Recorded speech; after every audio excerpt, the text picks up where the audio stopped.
ಶ್ರೀ ಗಣಪತಿ ಶಾರದಾ ಗುರುಭ್ಯೋ ನಮಃ. ಶ್ರೀಪಾದ ವಲ್ಲಭ ಗುರೋ ಪರಮೇಶ್ವರಸ್ಯ ಯೋಗೀಶ್ವರಸ್ಯ ಶಿವಶಕ್ತಿ ಸಮನ್ವಿತಸ್ಯ ಶ್ರೀಪರ್ವತಸ್ಯ ಶಿಖರಂ ಖಲು ಸನ್ನಿವಿಷ್ಟಂ ತ್ರೈಲೋಕ್ಯ ಪಾವನ ಪದಾಬ್ಜಮಹಂ ನಮಾಮಿ. ಶ್ರೋತೃಗಳಿಗೆ ಶ್ರೀಪಾದ ಶ್ರೀವಲ್ಲಭರ ದಿವ್ಯ ಚರಿತಾಮೃತಕ್ಕೆ ಸ್ವಾಗತ. ಹಿಂದಿನ ಅಧ್ಯಾಯವಾದ ಚಿನ್ನಮಸ್ತಾದೇವಿ ವರ್ಣನೆ ಎಂಬುದರಲ್ಲಿ ಶಂಕರ ಭಟ್ಟರು ಧರ್ಮಗುಪ್ತರು ಮರದ ಕೆಳಗೆ ವಿಶ್ರಮಿಸುತ್ತಿದ್ದಾಗ ಅಲ್ಲಿಗೆ ಯೋಗಿನಿ ಗಣಗಳು ಯೋಗ ಮಾತೆಯೊಬ್ಬರೊಂದಿಗೆ ಬಂದು ಅವರ ವಸ್ತ್ರಗಳನ್ನು ತೆಗೆಸಿ ಅವುಗಳನ್ನು ಸುಟ್ಟು ಅವರಿಗೆ ಉಡಲು ಸೀರೆ ರವಿಕೆಗಳನ್ನು ಕೊಟ್ಟರು. ಅದು ಚಿನ್ನಮಸ್ತಾದೇವಿಯ ಕ್ಷೇತ್ರವೆಂದು ಅಲ್ಲಿ ಪುರುಷರಿಗೆ ಪ್ರವೇಶ ನಿಷಿದ್ಧವೆಂದರು. ಸೀರೆ ಉಡುತ್ತಿದ್ದಂತೆ ಶಂಕರ ಭಟ್ಟರ ಮತ್ತು ಧರ್ಮಗುಪ್ತರ ದೇಹಲಕ್ಷಣಗಳು ಸ್ತ್ರೀಯಾಗಿ ಬದಲಾವಣೆ ಹೊಂದಿ ಅವರಿಗೆ ಶಂಕರಮ್ಮ ಮತ್ತು ಧರ್ಮಮ್ಮ ಎಂದು ಹೆಸರಿಡಲಾಯಿತು. ಮಧ್ಯರಾತ್ರಿಯಲ್ಲಿ ಕೆಲವು ಪೂಜಾ ಪ್ರಕ್ರಿಯೆಗಳ ನಂತರ ಅವರಿಬ್ಬರನ್ನು ಬಲಿ ಕೊಡುವ ಸಲುವಾಗಿ ತಲೆ ಕತ್ತರಿಸಲಾಯಿತು. ಆದರೆ ಅವರ ಚೇತನ ಹಾಗೆ ಉಳಿದಿತ್ತು. ಬೆಳಗಿನ ಜಾವಕ್ಕೆ ಮುನ್ನ ಅವರಿಗೆ ಎಚ್ಚರವಾದಾಗ ಅವರ ಸ್ತ್ರೀ ಲಕ್ಷಣಗಳು ಮಾಯವಾಗಿದ್ದವು. ಹೊಸ ವಸ್ತ್ರಗಳು ಎದುರಿಗಿದ್ದವು. ದಾರಿಹೋಕನೊಬ್ಬ ಅವರಿಗೆ ಅದೊಂದು ಬಗೆಯ ಯೋಗ ಪ್ರಕ್ರಿಯೆ ಎಂದು, ಅವರಲ್ಲಿದ್ದ ಶ್ರೀಗಳ ಚರ್ಮ ಪಾದುಕೆಗಳ ಕೃಪೆಯಿಂದಲೇ ಅವರ ತನು ಶುದ್ಧಿಗಾಗಿ ದೇಹ ಶುದ್ಧಿಗಾಗಿ ಅದೆಲ್ಲವೂ ನಡೆಯಿತೆಂದು ವಿವರಿಸಿದ. ಶ್ರೀಪಾದರಾಜಂ ಶರಣಂ ಪ್ರಪದ್ಯೆ.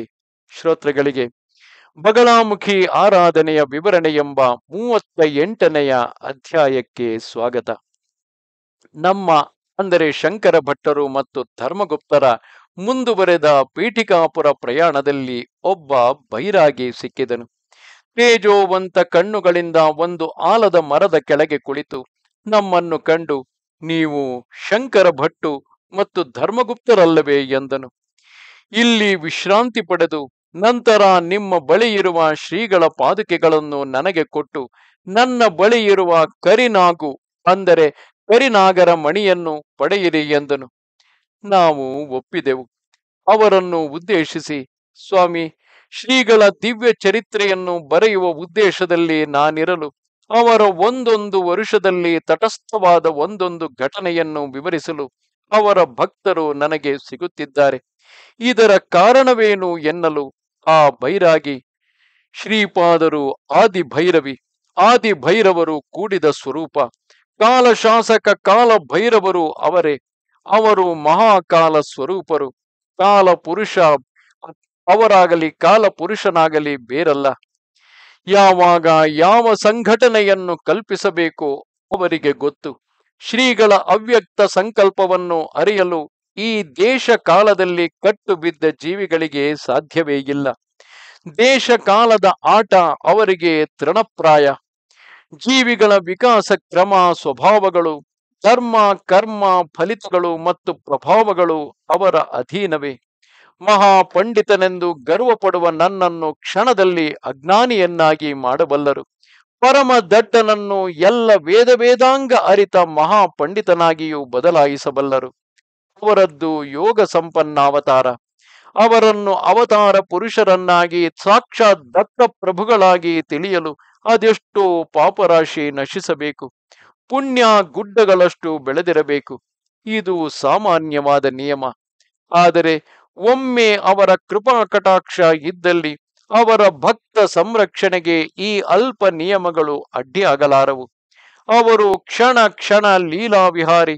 ಶ್ರೀವಲ್ಲಭರ ಚರಿತಾಮೃತವನ್ನು ಅಧ್ಯಯನ ಮಾಡುವವರಿಗೆ ಕ್ರಮವಾಗಿ ವಿಕಾಸತೆ ನಡೆಯುತ್ತಿರುವುದು. ಆದ್ದರಿಂದಲೇ ಅವರ ಜೀವನದ ಪ್ರತಿ ಒಂದು ವರುಷದಲ್ಲಿನ 1 ಅಥವಾ 2 ಲೀಲೆಗಳು ಮಾತ್ರ ನಿನಗೆ ತಿಳಿಸುವುದು. ಅವು ಸಹ ಒಂದು ಕ್ರಮದಲ್ಲಿ ತಿಳಿಸುವುದು ಅವರ ಲೀಲೆಯೇ. ಅವರು ಕೇವಲ ಒಂದು ಭೂಗೋಳ ವಿಕಾಸಕ್ಕೆ ಮಾತ್ರ ಅವತರಿಸಿರುವರೆಂದು ತಿಳಿಯುವುದು ತಪ್ಪು. ಕೋಟಿ ಕೋಟಿ ಬ್ರಹ್ಮಾಂಡಗಳು ಪ್ರತಿ ಕ್ಷಣವೂ ಸೃಷ್ಟಿ ಸ್ಥಿತಿ ಲಯಗಳನ್ನು ಹೊಂದುತ್ತಿರುವವು. ಅವುಗಳಲ್ಲಿ ಬದಲಾವಣೆಯ ಕ್ರಮವೆಲ್ಲವೂ ಶ್ರೀಗಳ ಕೈಯಲ್ಲೇ ಇರುವುದು. ಅವರ ದಿವ್ಯ ನೇತ್ರದ ಅಂಚಿನಲ್ಲಿಯೇ ಕೋಟಿ ಕೋಟಿ ಬ್ರಹ್ಮಾಂಡಗಳು ವೃದ್ಧಿ ಕ್ಷಯ ಹೊಂದುತ್ತಿರುವವು. ಇದೇ ಅವರ ನಿಜ ತತ್ವ. ಮೊದಲಿಗೆ ನಿರಾಕಾರವಾಗಿರುವ ಅಪರ ತತ್ವ ಯಾವ ಸ್ಥಿತಿಯಲ್ಲಿ ಇದೆಯೋ ತಿಳಿಯದ ಆ ಮಹಾತತ್ವವು ನರ ರೂಪದಲ್ಲಿ ಪೀಠಾಪುರದಲ್ಲಿ ಜನ್ಮಿಸುವುದೇ ಒಂದು ದಿವ್ಯ ಲೀಲೆ. ಅವತಾರ ತಾಳಿದ ನಂತರ ಹೊರಡುತ್ತಿರುವ ಲೀಲೆಗಳಿಗೆ ಕೊನೆಯೇ ಇಲ್ಲ. ವೇದಗಳೂ ಸಹ ಅವರ ವರ್ಣನೆಯನ್ನು ಸಂಪೂರ್ಣವಾಗಿ ಮಾಡಲಾರವು. ಅವರ ಜ್ಞಾನ ಅನಂತ, ವೇದಗಳ ಜ್ಞಾನ ಪರಿಮಿತ. ಅವರ ಶಕ್ತಿ ಅನಂತ, ಕರುಣೆ ಅಪಾರ. ಅವರು ಎಲ್ಲ ದೇಶಗಳಲ್ಲಿಯೂ ಎಲ್ಲ ಕಾಲಗಳಲ್ಲಿಯೂ ಇರುವರು. ಅವರು ಸತ್ಯಕ್ಕೆ ಸತ್ಯ, ಜ್ಞಾನಕ್ಕೆ ಜ್ಞಾನ ಮತ್ತು ಅನಂತಕ್ಕೆ ಸಹ ಸಿಗದ ಮಹಾ ಅನಂತ. ಬಗಳಾಮುಖಿ ಉಪಾಸನೆ. ಆ ಯೋಗಿಯು ಹೇಳಿಕೊಳ್ಳುತ್ತಿರುವಂತೆ, ನಾನು ನಿಜಕ್ಕೂ ಬಂಗಾಳ ದೇಶದವನು, ಬಗಳಾಮುಖಿ ಆರಾಧಕನು. ತಾಯಿ ದಶಮಹಾವಿದ್ಯೆಗಳಲ್ಲಿ ಒಂದು ದಿವ್ಯ ಸ್ವರೂಪ. ಮಳೆ ರೂಪದಲ್ಲಿ ನಾಶವನ್ನು ಶತ್ರುವಿಗೆ ಬಯಸುವವರು ಈ ದೇವಿಯನ್ನು ಉಪಾಸಿಸುವರು. ಸಮಷ್ಟಿ ರೂಪದಲ್ಲಿ ಪರಮೇಶ್ವರನ ಸಂಹಾರ ಶಕ್ತಿ ಸಹ ಬಗಳಾದೇವಿಯೇ. ಈ ತಾಯಿ ವಾಕ್ಶುದ್ಧಿ ತರುವಳು. ಅಂದರೆ ಮನೋವಾಕ್ಕಾಯ ಕರ್ಮಗಳಲ್ಲಿ ಒಂದೇ ಗುರಿ ಕಂಡು ಧರ್ಮಬದ್ಧ ಜೀವನ ನಡೆಸುವವರು ಏನು ನುಡಿದರೂ ಸತ್ಯವಾಗುವುದು. ವಾಕ್ಯಗೂ ಪರ ಪಶ್ಯಂತಿ ಮಧ್ಯಮ ಎನ್ನುವ ಭೇದಗಳುಂಟು. ಸತ್ಯಯುಗದಲ್ಲಿ ಸಮಸ್ತ ಜಗತ್ತನ್ನು ನಾಶ ಮಾಡುವ ಭಯಂಕರವಾದ ತೂಫಾನೊಂದು ಬಂದಿತು. ಜೀವಿಗಳಿಗೆ ಬಂದ ಸಂಕಟಕ್ಕೆ ಶ್ರೀ ಮಹಾವಿಷ್ಣು ಭಗವಾನರೇ ಚಿಂತೆಗೀಡಾದರು. ಆಗ ಅವರು ತಪಸ್ಸು ಮಾಡಲು ಶ್ರೀ ವಿದ್ಯಾ ಮಹಾದೇವಿ ಬಗಳಾಮುಖಿ ರೂಪದಲ್ಲಿ ಶ್ರೀ ವಿಷ್ಣುವಿಗೆ ದರ್ಶನವಿತ್ತು ಆ ವಿಧ್ವಂಸಕ ತೂಫಾನನ್ನು ನಿಲ್ಲಿಸಿದಳು. ಆಕೆಯನ್ನು ವೈಷ್ಣವಿಯಾಗಿಯೂ ಆರಾಧಿಸುವರು. ಮಂಗಳವಾರ ಚತುರ್ದಶಿ ನಡುರಾತ್ರಿಯಲ್ಲಿ ಈ ತಾಯಿ ಉದ್ಭವಿಸಿದಳು. ಈಕೆ ಸ್ತಂಭನ ಶಕ್ತಿ ರೂಪಿಣಿ. ಈ ಮಾತೆಯಿಂದಲೇ ಆದಿತ್ಯ ಮಂಡಲ ನಿಂತಿದೆ. ಹಾಗೆಯೇ ಸ್ವರ್ಗ ಸಹ ನಿಂತಿದೆ. ಇಹ ಪರಲೋಕದ ಸುಖಗಳನ್ನು ಈಕೆ ಪ್ರಸಾದಿಸಬಲ್ಲಳು. ಸಾಧಕನ ಜೀವನದಲ್ಲಿ ಕಲ್ಲೋಲ ಎಬ್ಬಿಸುವ ದುಷ್ಟ ಶಕ್ತಿಗಳನ್ನು ಮತ್ತು ದುರದೃಷ್ಟವನ್ನು ತರುವ ಅಂಧ ಶಕ್ತಿಗಳನ್ನು, ಅಂದರೆ ಕತ್ತಲಿನ ಶಕ್ತಿಗಳನ್ನು ಈ ತಾಯಿ ಸ್ತಂಭಿಸಿ ಸಾಧಕನ ಅಭಿವೃದ್ಧಿಗೆ ಆಶೀರ್ವದಿಸುವಳು. ಇತರ ನಾಮಗಳು ಬಡಬಾಮುಖಿ, ಜಾತವೇದಮುಖಿ, ಉಲ್ಕಾಮುಖಿ, ಜ್ವಾಲಾಮುಖಿ ಮತ್ತು ಬೃಹತ್ ಭಾನುಮುಖಿ ಎಂದು ನಿಜಕ್ಕೂ ಮೊಟ್ಟ ಮೊದಲಿಗೆ ಬ್ರಹ್ಮದೇವರು ಬಗಳ ಮಹಾವಿದ್ಯೋಪಾಸನೆ ಮಾಡಿದರು. ಈ ಮಹಾದೇವಿಯನ್ನೇ ಬ್ರಹ್ಮನು ಬಾಲಾ ರೂಪದಲ್ಲಿ ದರ್ಶಿಸಿ ತಿರುಮಲೆಯಲ್ಲಿ ಪೂಜಿಸಿದರು. ಶ್ರೀ ಬ್ರಹ್ಮರು ಈ ಮೂರ್ತಿಯನ್ನೇ ಶ್ರೀ ಪದ್ಮಾವತಿ ಸಮೇತ ಶ್ರೀ ವೆಂಕಟರಮಣನನ್ನಾಗಿ ಸಹ ಪೂಜಿಸಿ ಬ್ರಹ್ಮೋತ್ಸವಗಳನ್ನು ಆರಂಭಿಸಿದರು. ಈ ಮಹಾವಿದ್ಯೆಯನ್ನು ಬ್ರಹ್ಮರು ಸನಕಾದಿ ಮಹರ್ಷಿಗಳಿಗೆ ಉಪದೇಶಿಸಿದರು. ಬ್ರಹ್ಮರ ನಂತರ ಈ ಮಾತೆ ಬಗಳಾಮುಖಿಯನ್ನು ಆರಾಧಿಸಿದವರಲ್ಲಿ ಮುಖ್ಯರು ಶ್ರೀ ಮಹಾವಿಷ್ಣು. ನಂತರ ಶ್ರೀ ಪರಶುರಾಮರು ಈ ದೇವಿಯನ್ನು ಆರಾಧಿಸಿದವರೇ. ನಾನು ತೀರ್ಥಯಾತ್ರೆಗಳನ್ನು ಮಾಡುತ್ತಾ ಪೀಠಿಕಾಪುರಕ್ಕೆ ಬಂದೆನು. ಶ್ರೀ ಕುಕ್ಕುಟೇಶ್ವರ ಆಲಯ ದರ್ಶಿಸಿದನು. ಅಲ್ಲಿ ಮುದ್ದಾದ ಒಂದು ಬಾಲಕನನ್ನು ಕಂಡೆನು ಎಂದು ಹೇಳಿದರು. ಆ ಬಾಲಕನು ನನ್ನನ್ನು ಉದ್ದೇಶಿಸಿ, ಎಲೈ, ನೀನು ಬಂಗಾಳ ದೇಶದಿಂದ ಬಂದವನು. ನಾನು ಬಹಳ ಸಮಯದಿಂದ ಸ್ವಯಂಭೂ ದತ್ತನೆಂಬ ಹೆಸರಿನಲ್ಲಿ ಈ ಗರ್ಭಗುಡಿಯಲ್ಲಿ ಬಂಧಿತನಾಗಿರುವೆನು. ಬಹಳ ಶೆಕೆ, ಉಸಿರೇ ಆಡದು. ಆದ್ದರಿಂದ ಅರ್ಚಕರು ನನಗೆ ಶೀತಲೋಪಚಾರ ಮಾಡಬೇಕೆಂದು ಕೋರಿದೆನು. ಅವರು ಒಪ್ಪಲಿಲ್ಲ. ಈ ಸ್ಥಳ ಬಿಟ್ಟು ಹೊರಟು ಹೋಗುವೆನೆಂದೆನು. ಅವರು, ನೀನು ಹೋಗುವುದಿಲ್ಲ, ನೀನು ಹೋಗುವುದಲ್ಲ, ನಾನೇ ಓಡಿಸಿ ಬಿಡುವೆನು ಎಂದರು. ಆದ್ದರಿಂದ ಇತ್ತೀಚೆಗೆ ಈಚೆ ಬಂದು ಬಿಟ್ಟಿರುವೆನು ಎಂದರು. ನನಗೆ ಅವರ ಮಾತಿನ ಮರ್ಮ ತಿಳಿಯಿತು. ಅವರು ಸಾಕ್ಷಾತ್ ದತ್ತ ಪ್ರಭುಗಳೇ ಎಂದು ಅವರಿಗೆ ತಕ್ಕ ಶ್ರದ್ಧಾಭಕ್ತಿಯುಳ್ಳ ಅರ್ಚನಾ ಕಾರ್ಯಕ್ರಮಗಳು ನಡೆಯುತ್ತಿಲ್ಲವೆಂದು, ಅಸ್ಪೃಶ್ಯತೆಯನ್ನು ಪಾಲಿಸದೆ ಅಲ್ಲಿ ಕರ್ಮ ನಿರ್ವಾಹಕ ಬ್ರಾಹ್ಮಣರು ಅಸ್ಪೃಶ್ಯರನ್ನು ಆಲಯದಲ್ಲಿ ಬಿಡದೆ ಇದ್ದುದರಿಂದಲೂ ದೀನ ದಲಿತರನ್ನು ಆರ್ತರನ್ನು ರಕ್ಷಿಸಲು ಶ್ರೀ ದತ್ತ ಪ್ರಭುಗಳೇ ಖುದ್ದಾಗಿ ಅವತರಿಸಿದ್ದಾರೆಂದು ನನಗರ್ಥವಾಯಿತು. ನಾನು ಅವರನ್ನು ನನ್ನ ಇಷ್ಟ ದೇವತಾ ಸ್ವರೂಪದಲ್ಲಿ ದರ್ಶನ ನೀಡಿ ನನ್ನನ್ನು ಧನ್ಯನಾಗಿ ಮಾಡಿ ಎಂದು ಬೇಡಿದೆನು. ಆ ಮಹಾಪ್ರಭು ಮುಗುಳ್ನಗೆಯಿಂದ ನನಗೆ ಶ್ರೀ ಬಗಳ ಮಹಾದೇವಿಯ ದರ್ಶನ ಪ್ರಾಪ್ತಿ ತಂದರು. ಆ ಮಹಾ ತೇಜಸ್ಸಿನಿಂದ ನನಗೆ ಮೂರ್ಛೆ ಬಂದಂತಾಯಿತು. ನಿಜಕ್ಕೂ ಅದು ಬ್ರಹ್ಮಾನಂದ ಅನುಭೂತಿ. ಅದೇ ಸ್ಥಿತಿಯಲ್ಲಿ ಅಷ್ಟ ದಿನ ಇದ್ದೆನು. ನಾಡಿ ಹೃದಯ ಸ್ಪಂದನವಿರಲಿಲ್ಲ. ಊರಿನವರಿಗೆ ನನ್ನ ಸ್ಥಿತಿ ಅರ್ಥವಾಗಲಿಲ್ಲ. ಬೈರಾಗಿ ವಿಷಯ ನನ್ನ ಸ್ಥಿತಿ ಆ ಗ್ರಾಮದಲ್ಲಿ ಭಯಾಂದೋಲನ ಹುಟ್ಟಿಸಿತ್ತು.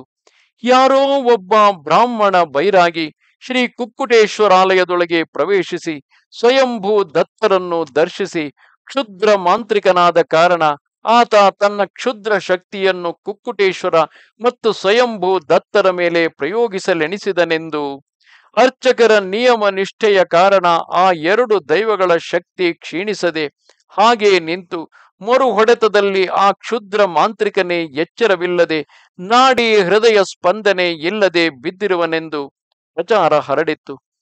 ಸಾಧಾರಣವಾಗಿ ವದಂತಿಗಳು ಕ್ಷಣ ಮಾತ್ರದಲ್ಲಿ ವ್ಯಾಪಿಸಿ ಬಿಡುವವು. ಸತ್ಯವನ್ನು ಅಸತ್ಯವಾಗಿಯೂ ಅಸತ್ಯವನ್ನು ಸತ್ಯವನ್ನಾಗಿಯೂ ಹೇಳಿ ನಂಬಿಸುವುದರಲ್ಲಿ ಅಲ್ಲಿನ ಜನ ಚತುರರು. ಇಂತಹ ಚತುರರ ಮಧ್ಯೆ ಹುಟ್ಟಿದ ಶ್ರೀಪಾದರು ಬಲು ಚತುರರು. ಇಲ್ಲಿ ನಡೆಯುವುದು ಅವರಿಗೆ ವಿನೋದವೇ, ಅವರು ದಿವ್ಯ ವಿನೋದರು. ಅರ್ಚಕ ಸ್ವಾಮಿಗಳಿಗೆ ಪೀಠಿಕಾಪುರದಲ್ಲಿ ಘನತೆ ಬೆಳೆಯಿತು. ಅವರ ನಿಯಮ ನಿಷ್ಠೆಯ ಕಾರಣ ಒಬ್ಬ ಕ್ಷುದ್ರ ಮಾಂತ್ರಿಕ ಮೂರ್ಛಿತನಾಗಿ ಶವದಂತೆ ಬಿದ್ದಿರುವನೆಂದು, ಈ ಸ್ವಾಮಿಗಳನ್ನು ಆಶ್ರಯಿಸಿದರೆ ಸಮಸ್ತ ಅರಿಷ್ಟಗಳು ನಾಶವಾಗುವವೆಂದು, ಅವರ ಕೈಯಲ್ಲಿ ಪೂಜೆ ಮಾಡಿಸಿದರೆ ಶ್ರೇಯಸ್ಸೆಂದು ಪ್ರಚಾರವೊಂದು ಹರಡಿತ್ತು. ಹಾಗೆಯೇ ಅರ್ಚಕರಿಂದ ಪೂಜೆಗಳು, ಬ್ರಾಹ್ಮಣರಿಗೆ ಪಾರಿತೋಷಿಕಗಳು ಕೊಡಲಾಗುತ್ತಿತ್ತು. ಕುಕ್ಕುಟೇಶ್ವರ ಸ್ವಯಂಭೂ ದತ್ತರಿಗೆ ಪೂಜೆ ಅರ್ಚನೆ ದೊಡ್ಡ ಪ್ರಮಾಣದಲ್ಲಿ ನಡೆಯುತ್ತಾ ಬ್ರಾಹ್ಮಣರಿಗೆ ಸಂಭಾವನೆ ಹೆಚ್ಚಾಗಿ ಸಿಗುತ್ತಿತ್ತು. ಆದರೆ ಮನೆಗೆ ತಂದುಕೊಂಡು ಭದ್ರ ಮಾಡಿಕೊಂಡ ಹಣ ಬೆಳಿಗ್ಗೆ ಆಗುವಷ್ಟರಲ್ಲಿ ಮಾಯವಾಗುತ್ತಿತ್ತು. ಕೆಲವು ಅರ್ಚನೆ ಪೂಜೆಗಳಿಗೆ ಮುಂಚೆಯೇ ಒಪ್ಪಂದವಾಗಿ ಹಣ ಪಡೆದಿದ್ದರಿಂದ ಆ ಕಾರ್ಯಗಳು ಸಂಭಾವನೆ ಇಲ್ಲದೆ ಮಾಡಿಕೊಡಬೇಕಾಗಿತ್ತು. ಅಷ್ಟೇ ಅಲ್ಲದೆ ಸಮೃದ್ಧಿಯಾಗಿ ಊಟ ಮಾಡಿದ್ದರು, ನೀರಸವಾಗಿ ಸುಸ್ತಿನಿಂದ ಇರುತ್ತಿದ್ದರು.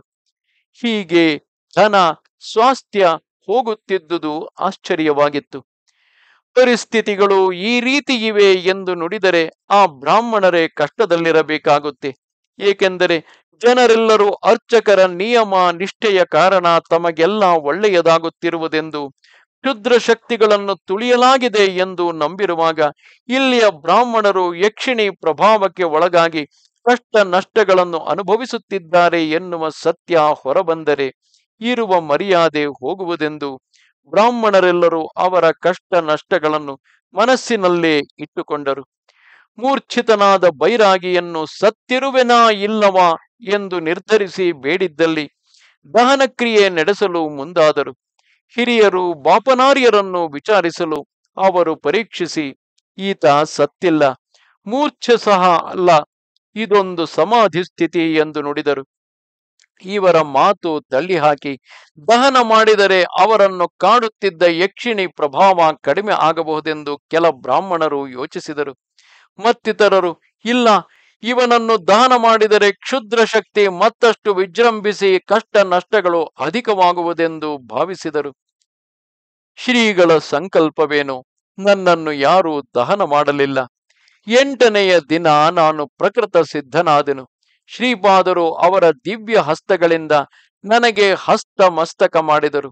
ಬ್ರಾಹ್ಮಣರು ಯಾರೂ ನನಗೆ ಭಿಕ್ಷೆ ಕೊಡದಿರಲು ನನ್ನ ವಾಸ ಮತ್ತು ಭಿಕ್ಷೆ ಗೊಲ್ಲರ ಮನೆಯಲ್ಲಿ ಎಂದು ಸ್ಥಿರವಾಯಿತು.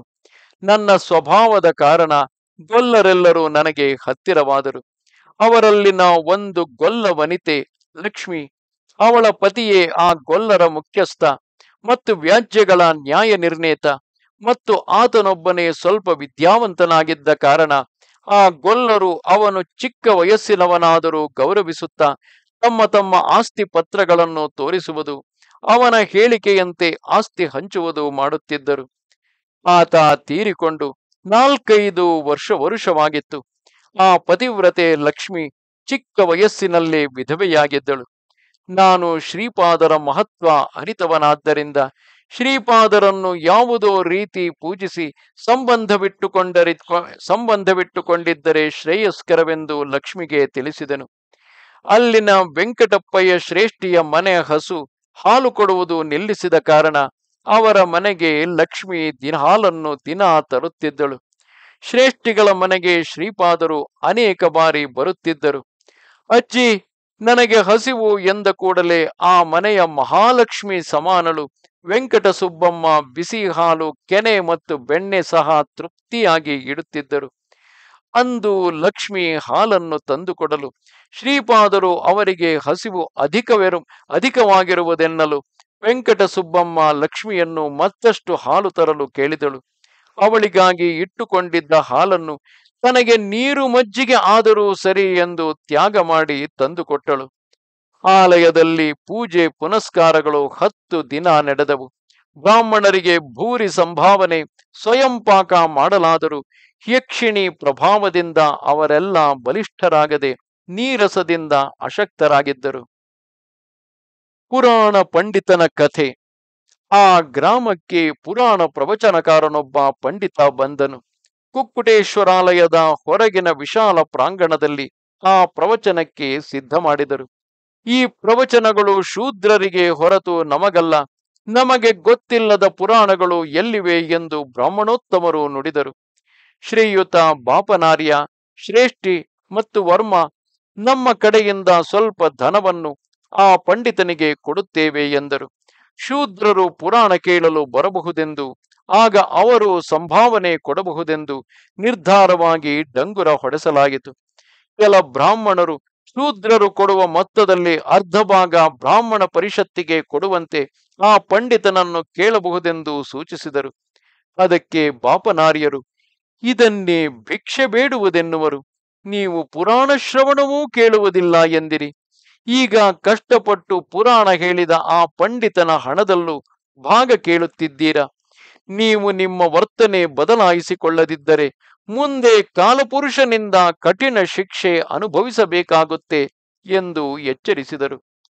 ಬಂದ ಆ ಪಂಡಿತನಿಗೆ ಬಾಪನಾರ್ಯರ ಮನೆಯಲ್ಲಿ ಊಟದ ವ್ಯವಸ್ಥೆ ಮಾಡಲಾಗಿತ್ತು. ಪುರಾಣ ಪ್ರವಚನೆಯ ಮುನ್ನ ಲಕ್ಷ್ಮಿ ಹಾಲನ್ನು ಕಾಯಿಸಿ ಆತನಿಗೆ ಕೊಡುತ್ತಿದ್ದಳು. ನಂತರ ಆತ ಪ್ರವಚನವನ್ನು ಆರಂಭಿಸುತ್ತಿದ್ದನು. ಶ್ರೀಪಾದರು ಸರ್ವ ಹೃದಯಾಂತರ್ವರ್ತರು, ಆದ್ದರಿಂದ ಅವರಿಗೆ ತಿಳಿಯದ್ದೇ ಇಲ್ಲ. ಆ ಪುರಾಣ ಪಂಡಿತ ಮಹಾಜ್ಞಾನಿ, ಮಹಾಯೋಗಿ. ಅವನ ಯೋಗಶಕ್ತಿಯಿಂದ ತನ್ನ ಆತ್ಮ ಧರಿಸಿರುವ ಬೇರೆ ಬೇರೆ ರೂಪಗಳನ್ನು ಕಂಡುಹಿಡಿದನು. ಆ ರೂಪಗಳಲ್ಲಿನ ಚೈತನ್ಯವನ್ನು ತನ್ನೊಳಗೆ ಆಕರ್ಷಿಸಿಕೊಂಡನು. ಆತ ಈಗ ಒಬ್ಬ ಬ್ರಾಹ್ಮಣ ಜಮೀನ್ದಾರರ 4-5 ತಿಂಗಳ ಮಗುವಿನಲ್ಲಿ ತನ್ನ ಆತ್ಮವನ್ನು ಕಂಡುಹಿಡಿದನು. ಲಕ್ಷ್ಮಿ ಆತನಿಗೆ ಹಾಲು ಕೊಡಲು ಬಂದಾಗ ಆಕೆಯನ್ನು ಯೋಗದೃಷ್ಟಿಯಿಂದ ಕಾಣಲು ತನ್ನ ಆತ್ಮವೇ ಮುಂದಿನ ಜನ್ಮದಲ್ಲಿ ಲಕ್ಷ್ಮಿಯ ಪತಿ ಎಂದು ಗ್ರಹಿಸಿದನು. ಅಂದರೆ ಮಗುವೇ ಲಕ್ಷ್ಮಿಯ ಪತಿ ಆಗುವ ಸಂಭವವಿದೆ ಮರುಜನ್ಮದಲ್ಲಿ ಎಂದು ಅರಿತನು.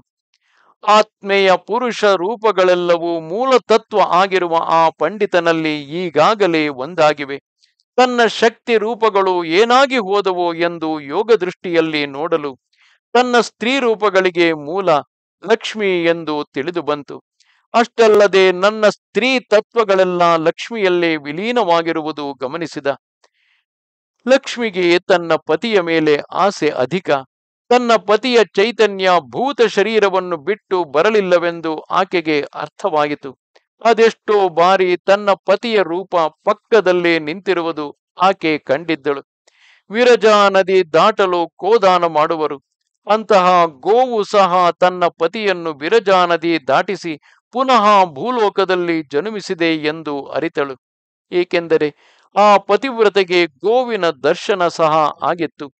ವಿರಜಾ ನದಿಯನ್ನು ದಾಟಿದ ಲಕ್ಷ್ಮಿಯ ಪತಿಯ ಚೈತನ್ಯ ತನ್ನ ಮೂಲತತ್ವವಾದ ಪುರಾಣ ಪಂಡಿತನಲ್ಲಿ ಲೀನವಾಗಿರುವ ವಿಷಯ ಸರ್ವಜ್ಞರಾದ ಶ್ರೀಪಾದರಿಗೆ ಅವಗತವೇ.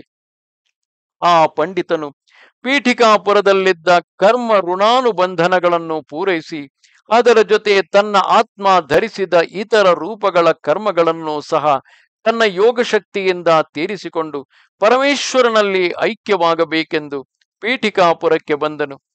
ಬಯಸಿದಂತೆ ಆ ಪಂಡಿತನು ಪರಮೇಶ್ವರನಲ್ಲಿ ಐಕ್ಯವಾದರೆ ಕೆಲವೇ ತಿಂಗಳ ಕೂಸು, ಅಂದರೆ ಬ್ರಾಹ್ಮಣ ಜಮೀನ್ದಾರರ ಮಗ ಸಹ ಮೃತಪಡುವನು.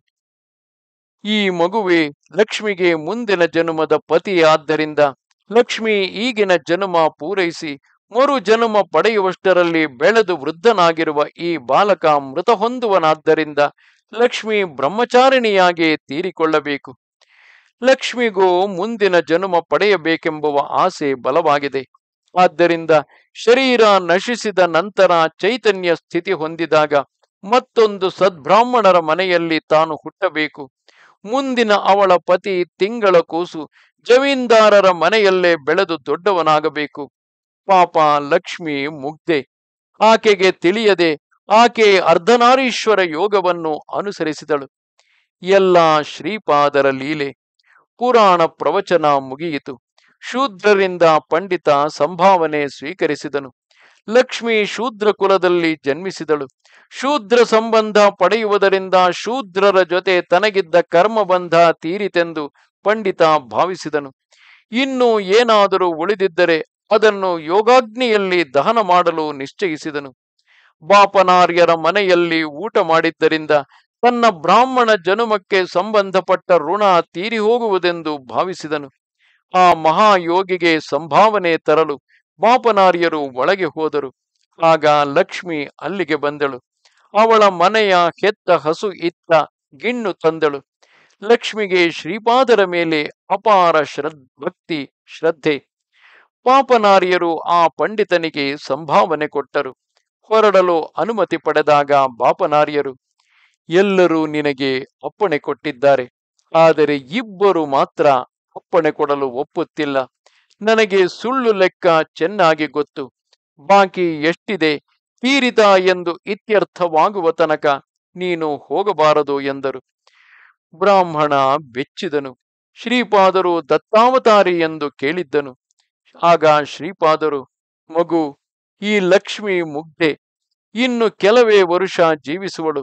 ಸತ್ತ ಮೇಲೆ ಇವಳ ಗತಿ ನೀನು ತಿಳಿದಂತೆ ಬ್ರಾಹ್ಮಣನಾಗಿಯೂ ತಿಳಿಯದಂತೆ ಲಕ್ಷ್ಮಿಯ ಪತಿಯಾಗಿದ್ದ ಗೊಲ್ಲನಾಗಿಯೂ ಜನ್ಮಿಸಿದೆ. ಲಕ್ಷ್ಮಿ ಗೊಲ್ಲನಾಗಿದ್ದ ನಿನ್ನ ಜೊತೆ ಕಷ್ಟ ಸುಖ ಹಂಚಿಕೊಂಡಳು. ನಿನ್ನ ಆ ಗೊಲ್ಲ ರೂಪದ ಚೈತನ್ಯವನ್ನು ಬಿರಜಾ ನದಿ ದಾಟಿಸಿದ ಗೋಮಾತೆ ಪುನಃ ಗೋವಾಗಿ ಬಂದಿಗಳು.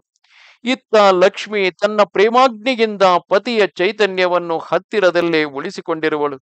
ಈ ಗೊಲ್ಲ ವನಿತೆಯ ಚೈತನ್ಯ ಕೆಲ ವರುಷಗಳಲ್ಲಿ ಬ್ರಾಹ್ಮಣ ಚೈತನ್ಯಕ್ಕೆ ಬದಲಾಗಿಸಬಲ್ಲದು. ಅಂದರೆ ಈಗ ಈ ಲಕ್ಷ್ಮಿ ಗೊಲ್ಲ ವನಿತೆಯಾಗಿರುವ ಬ್ರಾಹ್ಮಣಿ, ನೀನು ಬ್ರಾಹ್ಮಣ ರೂಪದಲ್ಲಿನ ಗೊಲ್ಲ. ನಿಮ್ಮಿಬ್ಬರ ಕರ್ಮ ಸಂಬಂಧ ನಾನರಿಯೆ. ಪದ್ಮಾವತಿ ಸ್ವರೂಪಿ ನಾನೇ ಇವಳಿಗೆ ಚಿನ್ನದ ಬೊಟ್ಟಿಟ್ಟು ಆಶೀರ್ವದಿಸಿದೆ. ಅವಳಿಗೆ ಇವಳಿಗಾಗಿ ಮಾಂಗಲ್ಯ ಸಹ ಸೃಷ್ಟಿಸಿ ಹಿರಣ್ಯ ಲೋಕದಲ್ಲಿ ಇಟ್ಟಿದ್ದೇನೆ. ಬಂಗಾರದ ಬಂಧನ ಮುರಿದರೆ ಪತ್ನಿಗೆ ಪತಿಯ ಸಂಬಂಧ ಮುರಿಯುವುದು. ಆದ್ದರಿಂದಲೇ ನಾವು ಇವಳ ಮಾಂಗಲ್ಯಾಭರಣಗಳನ್ನು ಹಿರಣ್ಯ ಲೋಕದಲ್ಲಿ ಭದ್ರ ಮಾಡಿದ್ದೇವೆ. ತಿಂಗಳ ಕೂಸಿನ ನಿನ್ನ ಚೈತನ್ಯ ಹಿಂತಿರುಗಿ ಗ್ರಹಿಸಿಬಿಟ್ಟರೆ ಆ ಶರೀರವನ್ನು ಯಾವ ಅಸುರನಾದರೂ ಆಕ್ರಮಿಸಿ ಅಕೃತ್ಯಗಳನ್ನು ನಡೆಸಬಲ್ಲ. ಆದ್ದರಿಂದ ಈಕೆಯಿಂದ ಸುವರ್ಣ ದಾನ ಪಡೆದು ಕರ್ಮ ಮತ್ತು ಋಣಾನುಬಂಧ ಪೂರೈಸದೆ ಮುಂದಿನ ಜನ್ಮದಲ್ಲಿ ಆದರ್ಶ ದಂಪತಿಗಳಾಗಿ ನನ್ನ ಭಕ್ತರಾಗಿ ತರಿಸಿದವರಾಗುವಿರಿ ಎಂದು ಆಶೀರ್ವದಿಸಿದರು. ಮಕ್ಕಳೇ, ಹೀಗೆ ಆ ತಿಂಗಳ ಕೂಸು ಬ್ರಾಹ್ಮಣ ಬಾಲಕ ದೊಡ್ಡವನಾಗುವನು. ಲಕ್ಷ್ಮಿ ಬ್ರಾಹ್ಮಣಿಯಾಗಿ ಹುಟ್ಟಿ ಅವನನ್ನು ಮದುವೆ ಆಗುವಳು. ಶ್ರೀಪಾದರ ಲೀಲೆಗಳು ಅದ್ಭುತಗಳೇ. ಶ್ರೀಪಾದ ಶ್ರೀವಲ್ಲಭರಿಗೆ ಜಯವಾಗಲಿ. ಇದು ಶ್ರೀಪಾದ ಶ್ರೀವಲ್ಲಭ ಚರಿತಾಮೃತದಲ್ಲಿ 38ನೆಯ ಅಧ್ಯಾಯ. ನಮಸ್ತೆ ಶಾರದೆ ದೇವಿ ಕಾಶ್ಮೀರ ಪುರವಾಸಿನಿ ತ್ವಾಮಹಂ ಪ್ರಾರ್ಥಯೇ ನಿತ್ಯಂ ವಿದ್ಯಾದಾನಂಚ ದೇಹಿಮೆ. ನಮಸ್ಕಾರ.